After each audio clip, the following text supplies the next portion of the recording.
case you didn't hear, scientists say that they have spotted a 75,000-mile wide hole in the sun. This thing is massive, this hole. It's actually been persisting for about a week or so, and that's a little unusual. What they're saying, though, I think bears keeping in mind. Somewhere in the back of everything else that's going on, think about this. What would you do if all the satellites in space were to be shut off sometime next week? And the reason I bring it up this way is that this kind of event could wipe out satellite communication. It's actually a natural version of the EMP that we've talked about that could wipe out all of commerce on the planet just because of so much stuff that's done electronically. Think about all of the communications, all of our satellites, so much of our even simply phones and internet, all of these things, but communications with satellites, it could be completely knocked out. Power could be knocked out.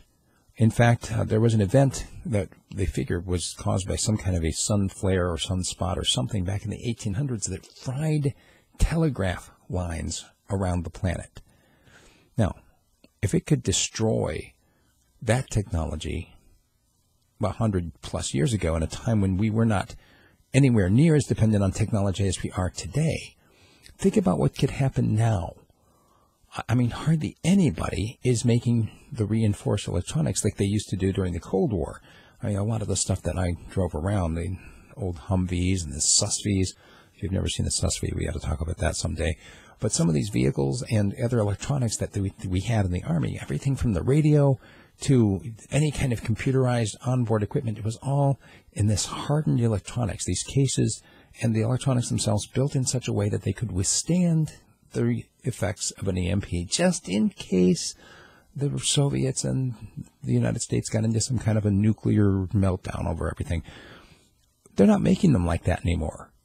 I mean, theoretically, we could be talking about not only communications and finances, but militaries around the world being virtually crippled, and not because of some madman setting up a bomb, but because the sun burped a little bit. Now, this is not something to be afraid of.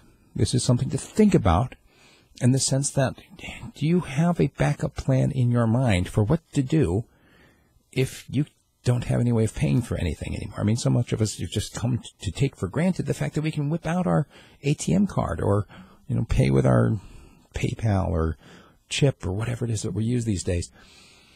I remember the day back, actually, when I first got my very first credit card back in college. It was really dumb for them to offer me one, but that's another story entirely. I still remember that feeling of going in and paying with a credit card, or trying to, and having it declined. And what a panic it was to try to come up with cash to be able to pay for what I had just tried to purchase. In that case, I believe it was a meal, which obviously, once you've eaten it, you got to pay one way or the other, right? Here's the thing.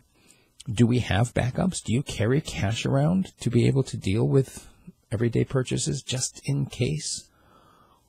What about your vehicle? Do you have an alternate way home if your car won't start? Because public transportation is not likely to be running either. Just some things to throw out there. Be prepared, be vigilant, but don't be afraid. If you've got any suggestions for me, send me an email, steve@radiofreespeech.com. I'd love to engage you.